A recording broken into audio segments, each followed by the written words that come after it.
Hello friends, I am back with another video और बात करेंगे इसमें administrative line staff model of curriculum designing के बारे में। इससे पहले हम मॉडल ऑफ करिकुलम डिजाइनिंग और उसके बेसिक एलिमेंट्स को डिस्कस कर चुके हैं। इसके साथ ही हम हिल्डा टाबास मॉडल भी डिस्कस कर चुके हैं। अगर आपने अभी तक वो ना देखा हो तो प्लेलिस्ट में जाके पहले उसे चेक कर लीजिए, क्योंकि बेसिक एलिमेंट से आपको एक आइडिया मिल जाएगा कि किसी भी करिकुलम को कैसे डिजाइन किया जाता है। तो बात करते हैं इस मॉडल की, जिसका नाम है administrative line staff model of curriculum designing.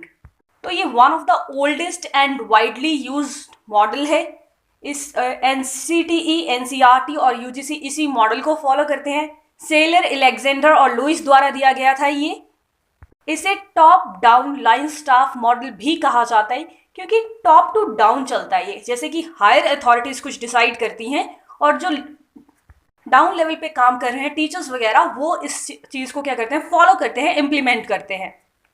Educational goals और ऑब्जेक्टिव्स को ध्यान में रखते हुए ही करिकुलम को पूरी तरह से प्लान किया जाता है कि किसी भी कोर्स में, किसी भी सब्जेक्ट में हम क्या चीज़ पढ़ाने वाले हैं। एडमिनिस्ट्रेटर्स के द्वारा टास्क टीम बनाई जाती है, इसीलिए इसे एडमिनिस्ट्रेटिव लाइन स्टाफ मॉडल कहा जाता है, क्योंकि एडमिनिस्ट्रेटर्स द्वारा टास्क टीम बनाई जाती है जिसमें एजुकेशनल एक्सपर्ट्स होते हैं, करिकुलम एक्सपर्ट्स होते हैं, डिसिप्लिन एक्सपर्ट्स होते हैं यूनिवर्सिटीज से, और कुछ सीनियर टीचर्स होते हैं। इन सभी लोगों को मिला के एक कमेटी, एक टास्क टीम बनाई जाती है जो सारे टॉपिक्स पे बात करती है कि किस तरीके का करिकुलम होगा या किस तरीके से हम इस पे आगे काम करेंगे। नेक्स्ट बात करेंगे steps of administrative line staff model की। तो 4 स्टेप्स होते हैं इसमें। Number 1 is goal and objective, then curriculum designing, then curriculum implementation and in last curriculum evaluation. फिर उसके बेसिस पे जो फीडबैक आता है उसके बेसिस पे हम गोल्स एंड ऑब्जेक्टिव को रीसेट कर सकते हैं। तो सबसे पहली बात आएगी गोल्स एंड ऑब्जेक्टिव्स। अब ऑब्जेक्टिव्स 2 चीजों को ध्यान में रख के डिसाइड किए जाते हैं। Number 1 is external factors. External factors में हमारे पास आता है लीगल रिक्वायरमेंट्स, कि किसी भी कोर्स को चलाने के लिए क्या लीगल रिक्वायरमेंट्स है, जैसे क्या टीचर्स चाहिए, क्या इंफ्रास्ट्रक्चर चाहिए, क्या जो लीगल रिक्वायरमेंट्स है। फॉर एग्जाम्पल, अगर किसी स्कूल में लैब्स नहीं है तो वो साइंस नहीं पढ़ा सकते, केमिस्ट्री नहीं पढ़ा सकते हायर लेवल पे, क्योंकि उसके लिए बहुत ज़्यादा ज़रूरी है कि लैब्स हो, तभी तो कुछ एक्सपेरिमेंट्स, कुछ एक्टिविटीज करवा पाएंगे। तो वो क्या है, लीगल रिक्वायरमेंट है। इंफ्रास्ट्रक्चर हो प्रॉपर। अगर आपके पास क्लासरूम्स ही नहीं है तो आप बच्चों को कैसे एनरोल करोगे, कहाँ पे बिठाओगे, तो वो भी एक क्या है, लीगल रिक्वायरमेंट में आ जाती है। यानी कि किसी भी कोर्स को चलाने के लिए जब हम करिकुलम डिजाइन करते हैं, जो उसकी रिक्वायरमेंट है उस हिसाब से क्या है, ऑब्जेक्टिव सेट किए जाएंगे कि क्या इंफ्रास्ट्रक्चर होना चाहिए, क्या मटेरियल होना चाहिए, कैसी लैब होनी चाहिए, उस हिसाब से गोल्स को सेट किया जाएगा। Next is research data. Research data यानी कि जो स्टैटिस्टिकल डाटा है उसके बेसिस पर क्या चीज़ें, लोगों की क्या डिमांड है, उस हिसाब से गोल्स एंड ऑब्जेक्टिव सेट किए जाएं। जैसे कि पहले हिमाचल में भी एक बार सर्वे करवाया गया था कि क्या एस्पिरेशन है, पेरेंट्स की क्या एस्पिरेशन है, स्टूडेंट्स की क्या एस्पिरेशन है, वो सर्वे करवाया गया, जिसके बेसिस पे ऐसा कहा गया कि हाँ, कुछ लोग चाहते हैं कि म्यूजिक, कंप्यूटर वगैरह ये सारी चीज़ें भी सिखाई जाए, तो इन चीज़ों को भी करिकुलम में ऐड किया गया। तो ये किससे पता चला, रिसर्च डाटा, लोगों से जानकारी इकट्ठा की गई, उस हिसाब से कुछ स्टैटिस्टिकल चीज़ें की गई और उसके बेसिस पे जो डाटा निकल के आया उस हिसाब से गोल्स सेट किए गए। नेक्स्ट इज प्रोफेशनल एसोसिएट्स, कि गोल्स और ऑब्जेक्टिव किस चीज़ को ध्यान में रख के किए जाएंगे, कैसे टीचर्स हैं। जैसे मान लीजिए कि आप क्या है, नर्सरी क्लास को पढ़ाने के लिए एनटीटी वाले टीचर्स रखते हैं जिन्होंने नर्सरी टीचर ट्रेनिंग की हो, और अगर आपको बीएड के बच्चों को पढ़ाना है तो आप उनको रखते हो जिन्होंने नेट क्वालिफाई किया हो या जिन्होंने एमएड की हो या पीएचडी की हो। उससे लोअर लेवल के लोगों को नहीं रख सकते। तो ये इस हिसाब को रख के क्या है, गोल्स एंड ऑब्जेक्टिव सेट किए जाते हैं कि क्या प्रोफेशनली क्या डिमांड है उस चीज़ की। नेक्स्ट इज स्टेट गाइडलाइंस, की जो स्टेट के द्वारा गाइडलाइंस दी जाती हैं। जैसे हमारे हिमाचल में कहा गया कि बच्चों को हमारी संस्कृति की नॉलेज भी होनी चाहिए। हिंदी एक बहुत ही इंपॉर्टेंट लैंग्वेज है, तो उस हिसाब से क्या गोल सेट कर दिया गया कि स्कूल्स में हिंदी कंपलसरी हो और बच्चे को नेक्स्ट क्लास में जाने के लिए बहुत ज़्यादा ज़रूरी है कि वो हिंदी सब्जेक्ट में पास हो और अपने कल्चर, अपनी संस्कृति की उसे नॉलेज हो। इसीलिए एक गोल बना दिया गया कि करिकुलम में एक और सब्जेक्ट ऐड कर दिया जाए, लोक संस्कृति। आपने देखा होगा कि छोटे बच्चों की जो बुक्स होती हैं, आई थिंक क्लास 8 तक के, सब लोग लोक संस्कृति के बारे में पढ़ते हैं, जिसमें हमारे हिमाचल के बारे में होता है, हिमाचल की क्या संस्कृति है, क्या मेले मनाए जाते हैं, क्या हमारे त्यौहार होते हैं, जिससे बच्चों की कल्चरल नॉलेज हो। तो इस हिसाब से क्या है, गोल्स एंड ऑब्जेक्टिव सेट किए जाते हैं। दूसरे फैक्टर्स क्या है, सोसाइटी, कि सोसाइटी क्या चाहती है, बच्चों में डेमोक्रेटिक वैल्यूज आए तो वो चीजें करिकुलम में ऐड की जाएंगी। लर्नर्स क्या चाहते हैं, लर्नर्स क्या चाहेंगे कि वो कुछ ऐसा सीखें, कुछ ऐसी वोकेशनल स्किल सिखाई जाए ताकि फर्दर कोई भी पढ़ाई हम करते हैं क्यों करते हैं, ताकि हम आगे जाके कमा पाए, डिपेंडेंट ना रहें किसी पर, इंडिपेंडेंट बने। तो उसके लिए क्या चाहिए, वोकेशनल स्किल्स चाहिए। तो लर्नर्स की ये चीज रहती है, उस चीज को ध्यान में रख के गोल सेट किया जाता है। बाकी नॉलेज की, सब्जेक्ट के स्किल की नॉलेज हो। तो इन्हीं सारी रिक्वायरमेंट्स को देख के, इन्हीं सारे फैक्टर से इन्फ्लुएंस होकर ऑब्जेक्टिव्स डिसाइड किए जाते हैं, जिसमें ध्यान रखा जाता है कि बच्चों का इंटेलेक्चुअल लेवल के हिसाब से वो हो, कि बच्चा कितनी चीज समझ सकता है, बच्चे का मेंटल लेवल क्या है, उस हिसाब से पर्टिकुलर करिकुलम में जो ऑब्जेक्टिव्स हैं वो सेट किए जाते हैं। फिर नेक्स्ट स्टेप आता है करिकुलम डिजाइन। अब देखिए, हमने क्या है, गोल्स, ऑब्जेक्टिव्स, हमने उद्देश्य अपने डिसाइड कर लिए कि हमें क्या चीज चाहिए। अब वो जो चीज चाहिए उसके लिए क्या करना पड़ेगा, हमें करिकुलम डिजाइन करना पड़ेगा।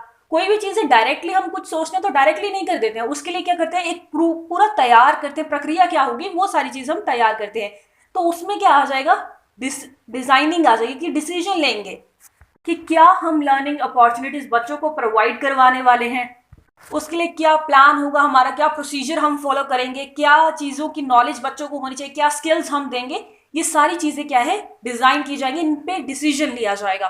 तो बेसिकली करिकुलम किस चीज़ पे डिज़ाइन किया जाता है, सब्जेक्ट सेंटर होता है, या तो लर्नर सेंटर होता है, या सोसाइटी सेंटर होता है। सब्जेक्ट सेंटर में होता है जिसमें फोकस होता है सब्जेक्ट नॉलेज पे, कि बच्चों को सब्जेक्ट की नॉलेज हो। लर्नर सेंटर जिसमें फोकस होता है लर्नर्स की क्या नीड्स है, जो पहले हमने बात करी कि लर्नर्स की क्या नीड है, वोकेशनल स्किल्स आए उन्हें, अगर वो कुछ पढ़ रहे हैं तो कुछ सीखें, राइट। तो वो चीज होनी चाहिए। सोसाइटी सेंटर जिसमें करिकुलम डिजाइन किया जाए on the basis of needs, values and ideas of society.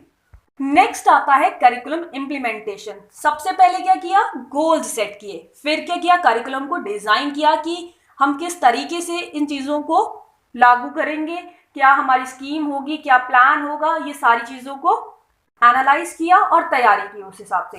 फिर उसके बाद उन चीजों का क्या किया, अब कोई रूल हमने बना लिया, उसको लागू तो करना पड़ेगा ना।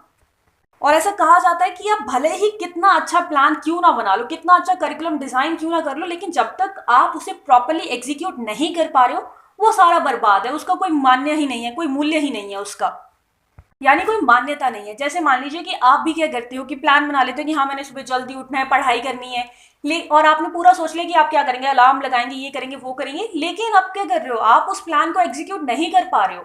तो वो जो जितनी भी आपने डिजाइनिंग करी थी, जो आपने गोल बनाया था, वो सारा क्या हो गया, वेस्ट हो गया। तो इसलिए ये एक बहुत इंपॉर्टेंट स्टेप है, क्योंकि यहाँ पे जो चीज हमने डिसाइड की होती है वो हमें लागू करनी होती है। तो लागू करने के लिए क्या देंगे, इंस्ट्रक्शंस देंगे। जो मेन वर्ड्स आपने इसमें याद रखने हैं वो है इंस्ट्रक्शंस, कि प्रॉपरली जो चीज हमने करी है वो लागू हो पाए। जैसे अलार्म के केस में आप क्या कर सकते हो कि एक साथ बहुत सारे अलार्म्स लगा लो, जिससे आपको क्या हो जाए कि खुद को इंस्ट्रक्शन दे दी कि हाँ मैंने उठना ही है।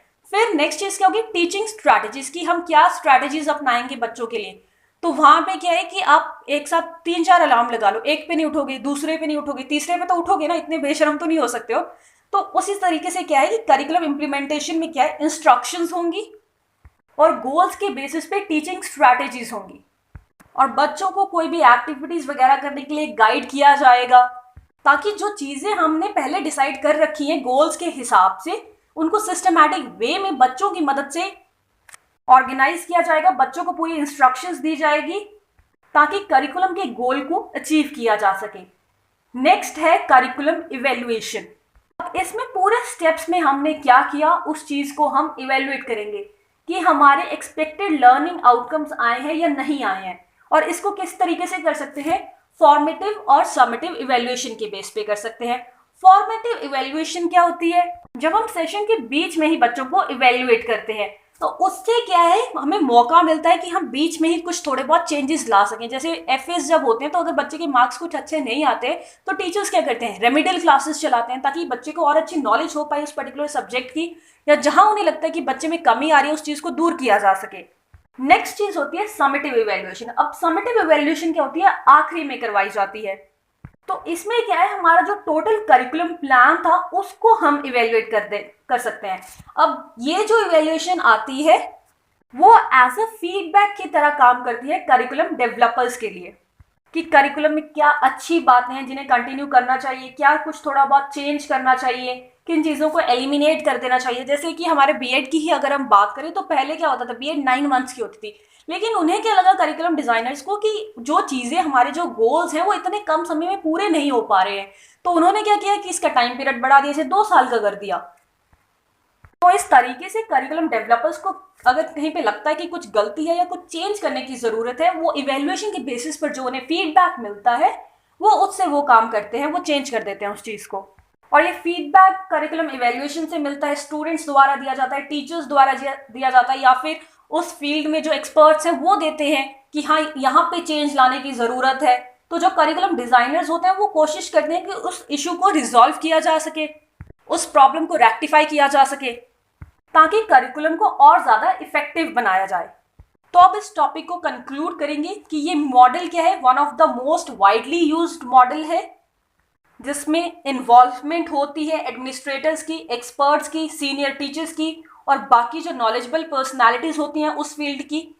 4 स्टेप्स होते हैं इसके, जिसमें नंबर 1 है गोल्स एंड ऑब्जेक्टिव्स। किसके बेसिस पे डिसाइड किए जाते हैं वो कुछ एक्सटर्नल फैक्टर्स यानी कि legal requirement, research data, professional associates, state guidelines और सोसाइटी, लर्नर्स क्या नॉलेज होनी चाहिए, इस बेसिस पे हम गोल्स एंड ऑब्जेक्टिव्स को सेट करते हैं। Next is curriculum design. कैसे डिजाइन किया जाता है, या तो सब्जेक्ट सेंटर हो सकता है, या लर्नर सेंटर हो सकता है, या सोसाइटी सेंटर हो सकता है। Next is curriculum implementation. Implementation में क्या आएगा, क्या हम बच्चों को इंस्ट्रक्शंस देंगे, क्या टीचिंग स्ट्रैटेजीज अपनाएंगे, किस सीक्वेंस में होगी वो, कैसे सिस्टमैटिक वे में बच्चों को वो नॉलेज देंगे जो हमने डिसाइड कर रखी है पहले से, या गोल्स जो ऑब्जेक्टिव हमने पहले से डिसाइड कर रखे हैं ताकि वो उन्हें हम अचीव कर सकें। And the last one is curriculum evaluation.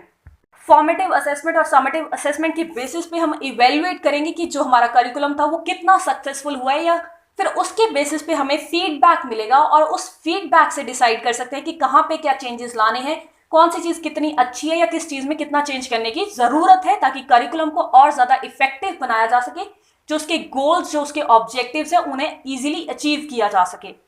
और एक छोटी सी लिमिटेशन क्या है इस मॉडल की कि इसमें टीचर्स को उतनी ज़्यादा जगह नहीं दी गई, इसीलिए इसे टॉप डाउन मॉडल भी कहा गया था, क्योंकि टीचर्स सिर्फ उस चीज को क्या कर रहे हैं, लागू कर रहे हैं, उनको उतनी ज्यादा इंपॉर्टेंस नहीं दी गई थी जैसे हिल्डा टावर मॉडल में दी गई थी। इसलिए उसे ग्रास रूट अप्रोच कहा गया था, क्योंकि टीचर्स ज्यादा बच्चों से जुड़े होते हैं, क्योंकि वो बच्चों के साथ रह रहे हैं, आधा दिन वो बच्चों के साथ बिता रहे हैं, तो उन्हें ज्यादा पता होता है बच्चों की प्रॉब्लम्स के बारे में। लेकिन यहाँ पे करिकुलम कौन डिजाइन कर रहा है, जो एडमिनिस्ट्रेटिव लेवल पे लोग बैठे हैं, जो हायर ऑफिशियल्स हैं।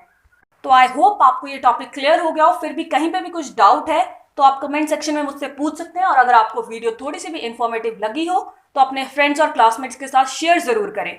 और अगर चैनल पर नए आए हो तो चैनल को सब्सक्राइब जरूर करें, ताकि आपको मेरी हर नई वीडियो की अपडेट मिलती रहे। Thank you and stay connected for more videos.